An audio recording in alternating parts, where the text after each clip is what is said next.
Jeff Diverter, Chief Technology Evangelist for us here at Rackspace, and welcome to Cloud Talk Live. We're so glad that you are here. Here's our title graphics. Yeah, it's working.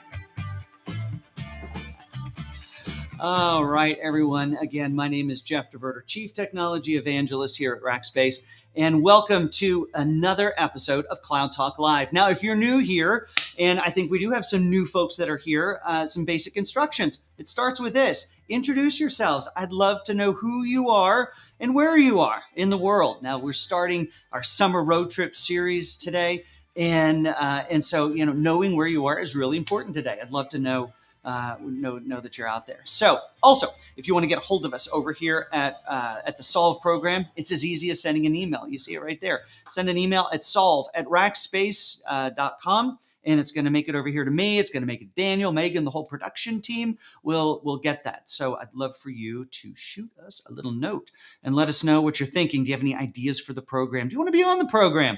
Why not? So that's fun. Hey, Daniel's here from Jersey. Who knew? All right. Well, with that, folks, as you know, the Cloud Talk Live is an outgrowth of the Cloud Talk podcast. And hey, welcome from India.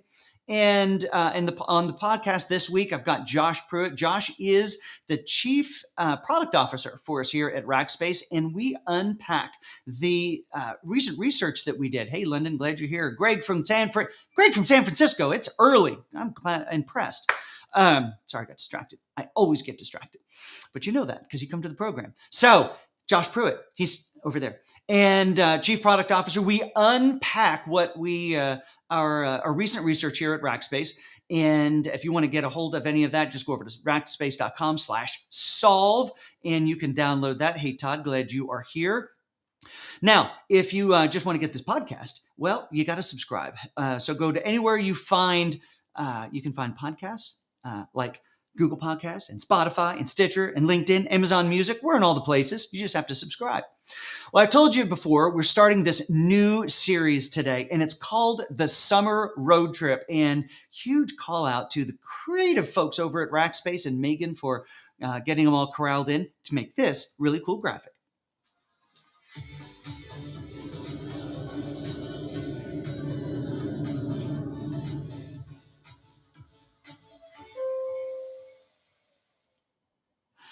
Oh, that's all right. That's awesome. All right, let me know what you think about that. Tell Megan how much you like it. So the summer road trip, folks, it is where I will be interviewing cloud leaders, cloud practitioners all around the world. So today we're in Amsterdam, as you saw in the graphic. I've got Bert Stam on. We're also going to be in London. We're going to be in Germany. We're going to be in India. We're going to be in Cairo, Egypt. We're going to be in Mexico City. We're going to be in Singapore. We're going to be in Sydney, all over the world.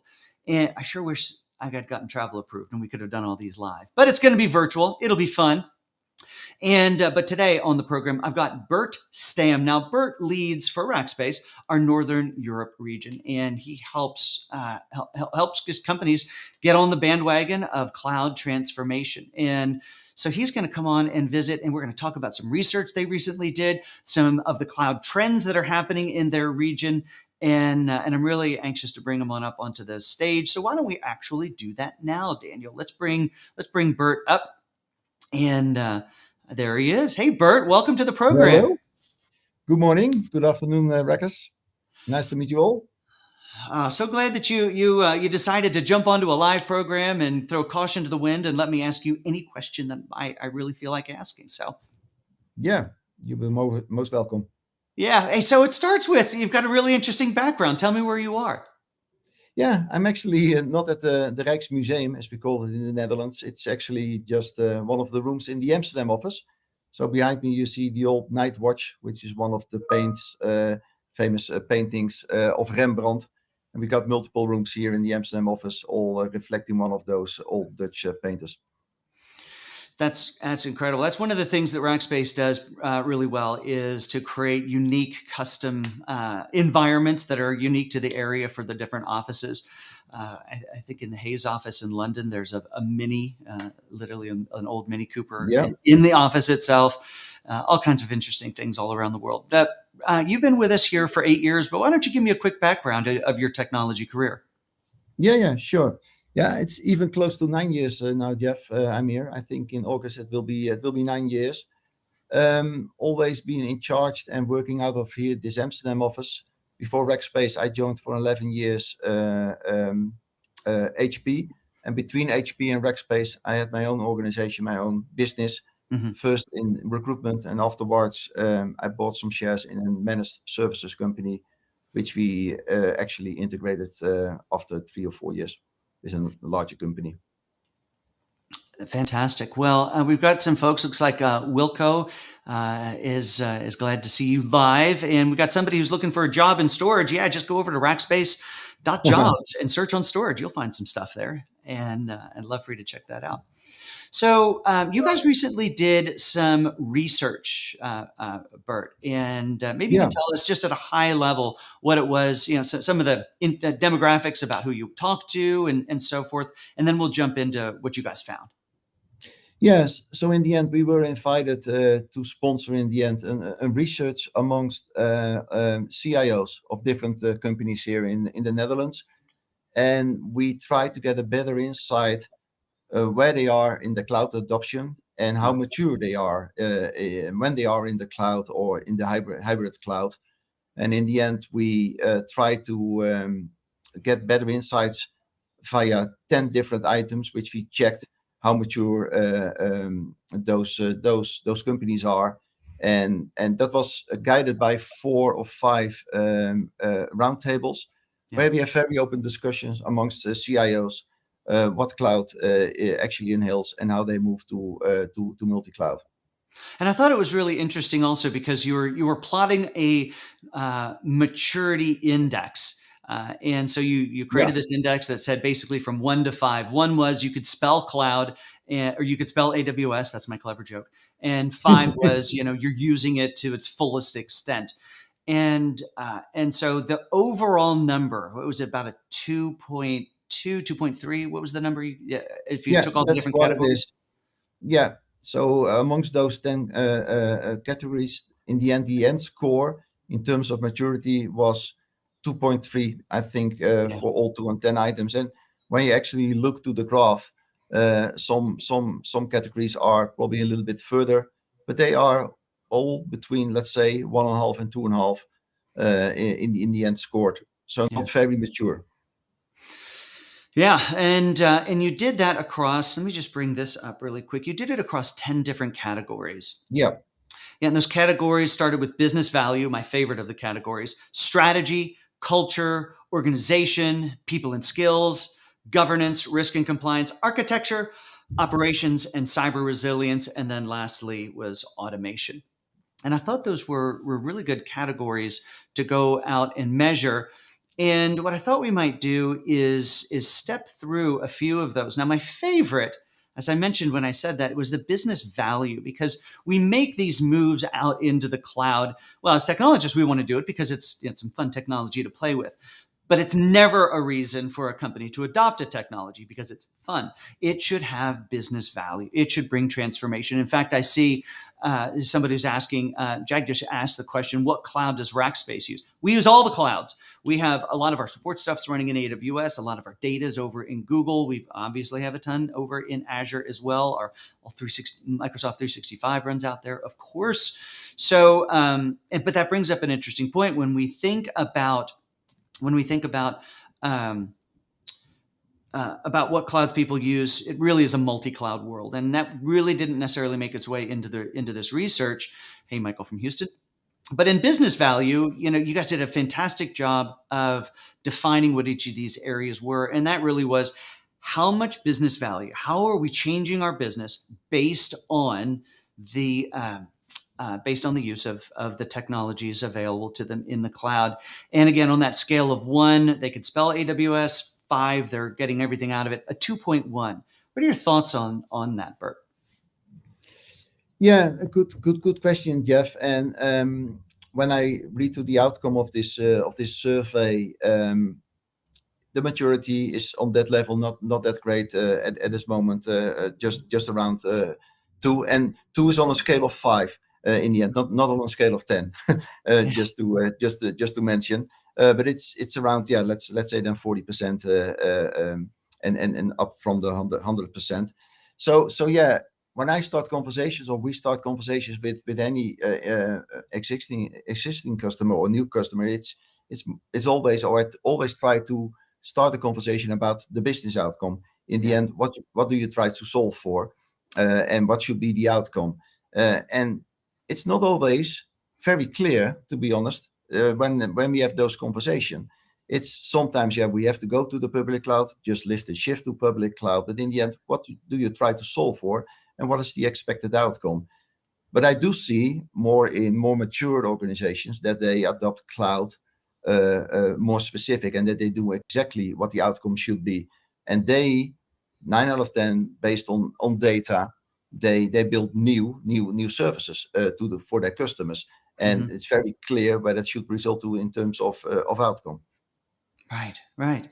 Now, if you take to go to the next section, and that strategy, and that is how well are you? Is the cloud baked into your tech strategy? Are you just lift and shifting? You were just touching on that a little bit, and in your maybe you can talk a little bit just regionally, anecdotally to this in addition to what you're seeing in companies. How are organizations in your part of the world, looking at this really from a strategic standpoint, or are they just seeing it as another tool that they reference? No, I don't think that they see it as a new tool. I really think that everybody is moving and migrating to a multi-cloud cloud setup. I think that's crystal clear. When I have those conversations, it's more about, okay, it's not about if, it's more about Mhm. when and why, the business case, what and what should be the outcome, etc. And Yeah. that's not always very clear, but I think it's a given that people will move to a multi-cloud, which is IaaS, PaaS, SaaS, on-prem, off-prem. That will be a combination of a lot of different technology stacks. Well, and the research really bore that out because it showed a 2.5. So 50% of the folks had really a solid strategy around it. And that's an impressive number when you think that the data that we see today about companies globally moving to the cloud, that we're basically at 15%, if we're being generous, penetration of companies who've actually done this in a meaningful way. So the fact that 50% of the organizations in your area really do have this as part of their core strategy is impressive. Yeah, I think it's right, but then still, it can differ what the actually strategy is. Is that just a PowerPoint presentation, or is that much more in Mm. detail worked out? Is my Or were they in a experience. round table with their peers and they were intimidated to say they didn't have a strong strategy? Hey, also, one of the other categories was culture, and I love that you guys included culture as part of the decision or part of the research, because culture really speaks to, are the employees, are the staff, are the members of the organization truly adopting this as their future? And the number was 2.6, so greater than half, a little bit greater than half. Yeah, yeah, I really think it's really important, and probably it's a little bit too negative, but there is sometimes quite some resistance to change in the end, and this probably will lead to a different way of working, different way of developing applications, different ways to run your operation, skill sets, obviously, training, development. So it's really important that culture is on the list as well, because I think that's one of the fundamental segments or items which should be in place for a successful cloud transformation. And it can be one of those hardest things to do, right? Because we think about, we change technology. We've been doing that for as long as technology has existed. Technology is the easiest part, but getting people to come along on that journey can very Yeah. oftentimes be a really hard part. And the other way around, Jeff, I see, for example, one of our largest customer or the larger customers recruiting thousands of staff to develop applications. Yeah. And these young guys just recruited already on university. They expect technology at a mouse click. They expect to spend up capacity in seconds, etc. So sometimes, in terms of culture, Yeah. you have to adopt the right IT infrastructure to keep those talent guys on board as well. So it's not always that the old people have to learn the new. The new people should be supported by the organization as well. That's right. And Jagdish asked the question, do we think that the cloud is going to reduce jobs? I don't think so at all. I do believe that it will change the aspect of what jobs are. For instance, you don't necessarily need somebody logging into a server to make a change, but we need somebody to program a script to go and make those changes, or monitoring, or whatever it might be. So the Yeah. job changes. The count of people, I don't think, changes. Uh, but that's the change I think we see there. Now, one of the areas that rated the lowest or the most challenged was people and skills. Why don't you tell us about that a little bit? Yeah, I just finished a lunch, to be honest, together with our head of professional services in India. And this company is not really large at this moment, but they have 200 open vacancies. And Wow. this is a company with, I think, 800 staff. So that's around a quarter they are Wow. looking for. So uh, they are a digital native organization. Hmm. They are actually one big IT organization.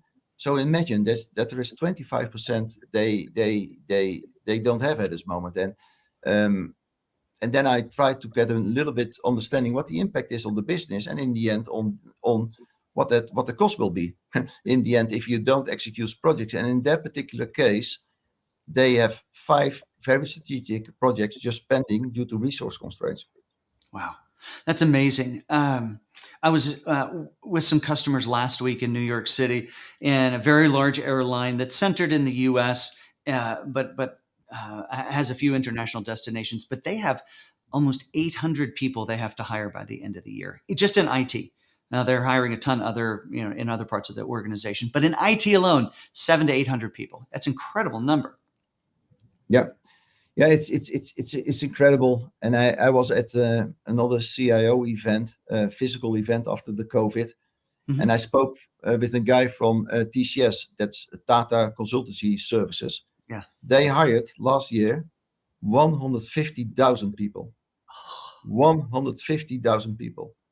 That's amazing. That's amazing, isn't it, Jeff? Yeah. It absolutely is. Now, let me ask you this question: you got some job openings in the Netherlands and in Northern Europe, I would assume. Yes, we have, and it's all over the place. It's from sales to pre-sales, a lot of professional services colleagues we are looking for, CSMs. Yeah, we got quite some open positions as well Well, just head over, for folks. If you complete. want to learn about that, then just head over to rackspace.jobs. There's a filter, choose region, and go choose the Northern Europe, Netherlands, that sort of area, and you go hang out with Bert all the time and Yeah, help transform the world. I Uh, like Jeff, what I see, and truly said that technology is not difficult, but getting the people on technology platform, and I think that's 100% right. Yeah, Yeah. people are always the hard part, right? Which is unfortunate, but we love a good rut. I love a good rut. I love doing things the way it's always been done. But we need to open our eyes more to how technology can be this enabler. Now, of course, it gets balanced by the fact that we can't find enough people to do the job. But that it speaks then, of course, to the fact that there is so much opportunity in the tech space. And one of the areas, if somebody were to come to me and say, "Hey, I want to get interested in tech, get a career in tech, where should I focus?" I have a singular answer that I think for the next many decades it would be around cyber security or cyber resilience, and it is one of those areas that is just growing and will grow for, I think, for forever. I don't think there's an end to that one. In the research that you guys did, that showed up in the maturity a little lower, 1.8. What are your thoughts on that, Bert? Yeah. I can judge it probably a little bit more, not that great in the end. In terms of examples, Jeff, I can give you on that particular one. Yeah, but there's lots of comments even showing up here. So, what are your thoughts on hurdles around security and compliance? There are hurdles around security and compliance. I think that would be my Yeah, comment. yeah, multiple. And again, referring just to the meeting I had an hour ago, it was again all around security as well. And this is more or less a platform which secures stuff. So by nature it's very very hot on security. But yeah, that's absolutely the case. There is so much data. That's what I see, and there are so many questions around where is my data, who has access to my data, who can use my data, etc., etc. So it's around security, but it's a lot about compliance as well, Jeff. I think. That totally is. Yeah, that security and compliance just run so hand in Yeah, hand together. yeah. We got Mohammed who's joined us from Egypt. He says, "What about automation and cloud opportunities?" Again, if you want a career and you're willing to do some studying and be prepared for it, you will have a very long career. The cloud it's so vast as companies are using more and more of it, and it's addressable through code. So automation fits into this 100% of the time. We spend a lot of time. We have this program at Rackspace called TOP, Technology Onboarding Program. And it's where we're taking folks who are Windows and Linux sysadmins and we're retraining them to be cloud engineers and cloud architects because we need those folks and we can't find them. So why not train them from internally and grow them up? So there's nothing but opportunity. Well, Bert, I want to thank you for taking some time out of your afternoon, my morning, for being a part of the program. Folks, you've been very chatty. I love all the comments here. If you want to get a hold of us or get through to Bert, you can just send a note over to solve at Yes, please. rackspace.com. We'll make sure connect with Bert on LinkedIn. He's Yeah. out there and active. And Bert, any closing thoughts you want to share with the group? No. I'm really excited, and I'm really proud that you invite me, Jeff. I like the conversation we had, and we can continue. I think for hours. It was only 20 minutes. Yeah, please drop me a note if you want to know anything about me, about Rackspace, about our office here in Amsterdam, or whatsoever. Be most welcome to do so. And I thank you very much for attending this tech talk. Absolutely. And of course, if you want to work with Bert, go over to rackspace.jobs Yeah, and search on his region, and he'd love to have a chat with you. So, all right, Bert, have a 100%. wonderful rest of your afternoon. Thank you. Enjoy your day, all. Thank you. Bye bye. Bye now. Folks, what a great conversation with Bert. And again, this audio from this stream, as well as all the podcast stuff, can be found in over at the stream for Cloud Talk. So you can find that anywhere you find the podcast, any podcast. So Amazon, Apple, all the places, Spotify, we're out there. Go subscribe. You'll get this plus all the other content. If you want to learn more about some of our thought leadership, go over to rackspace.com/solve. And there's all sorts of articles. Our latest research is there. I'd love for you to go and check that out. All right.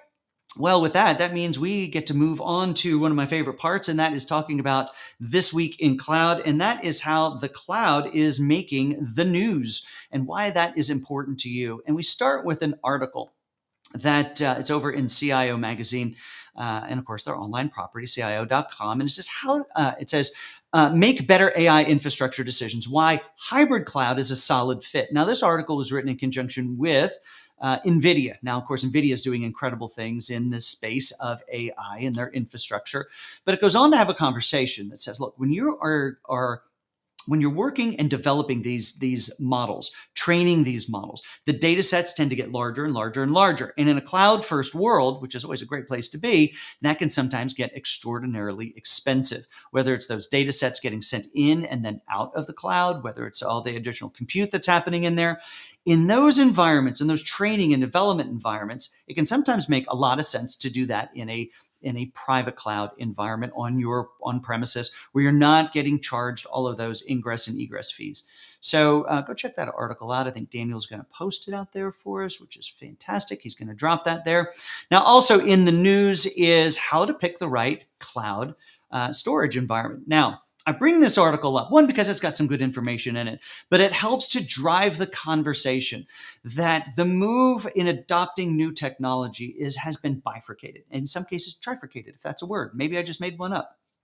But it's where we just don't want to think about, hey, take my app or my suite of apps and move them into the place. We need to look at not just the compute or where the application itself runs and how it runs, but we look at the data very much differently. Now we're looking at the storage and where we store that data. And then, of course, the platform. So the message here is think about that move to the cloud as one where you're choosing the right tech for the different layers of the application stack. Now, this goes on to explain, blob storage and object storage and how to choose the right cloud for that. And that's all great information. You should go check this article out.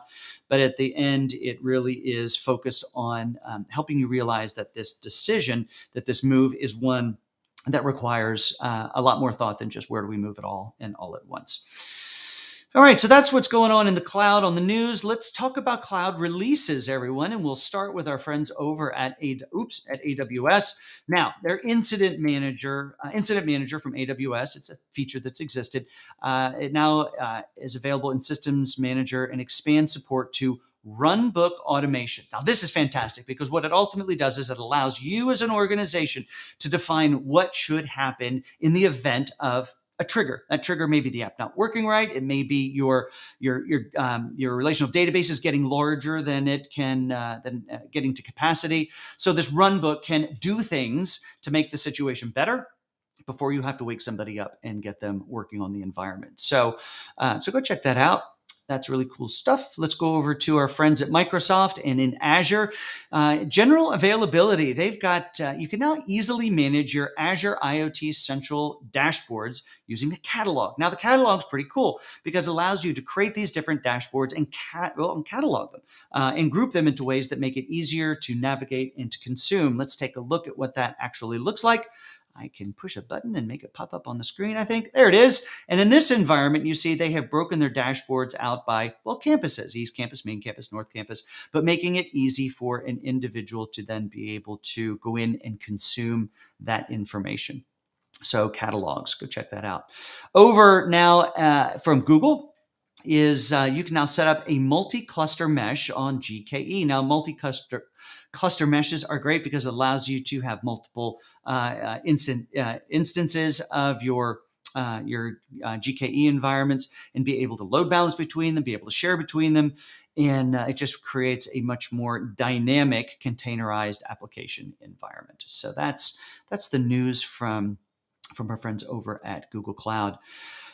All right. So again, if you are interested in learning more about what we're doing over here, just head over to rackspace.com/solve. If you go to that webpage, I want you to be aware of something. You're not going to get sold to. We're just giving you information. Again, our new research is out there. We're going to have an episode coming up in the not too distant future where we unpack more of that. You can go listen to Josh Pruitt, the Chief Product Officer from Rackspace, and I talking about some of those findings. If you subscribe to the podcast, it's what's out there now, and you can check that out. Now, I said I don't sell anything here. The only thing I actually do sell is this place as a great place to work. And so I like to highlight what the latest job of the day is. I choose this job. It's one that I think is interesting and would love for you to consider. Now, today, it's about a cloud optimization business consultant. What does a cloud optimization business consultant do, you ask? Well, let's tell you. As a cloud business consultant, you need to be comfortable working with data and presenting the conclusions clearly. You can read all of this, but what it does is you're part of our FinOps team. And the FinOps team helps customers make sure that every dollar they're spending in the cloud is one that brings value. And if there is no value, we create a plan and a strategy to get rid of that compute, to change the way you're buying the compute, to change the technology that's driving what's happening there. But we find a more cost-effective way to make that happen. So that's the job. If you want to go learn more about that job, you go to rackspace.jobs. Who knew? And you can search on Cloud Business Consultant, and you'll find it there. I've given a link to that, maybe to Daniel. No, I didn't give it to him, so he can't give it to you. So, guys, as always, and I've said a few times today, the audio from this, as well as all of our content, is available over at /solve, as well as all the articles, the research, all of that information is available as well. So last but absolutely not least is a call out to our sponsor, and that's a big thank you to App Dynamics. Folks, if you're in application development, if you are in the cloud, then I recommend that you go check out App Dynamics. They take software observability to a whole new level, from endpoint all the way back to database and all points in between, including the network traffic. So go check them out. They are great people and they have amazing technology. Everyone, I want to thank you for being a part of this week's episode. of Cloud Talk Live. Next week, the road trip continues. We'll be back here on Tuesday. I'd love for you to set a reminder. There may be an event that like this one that you can sign up for, but go check that out. Everyone, I hope you have an amazing rest of your week.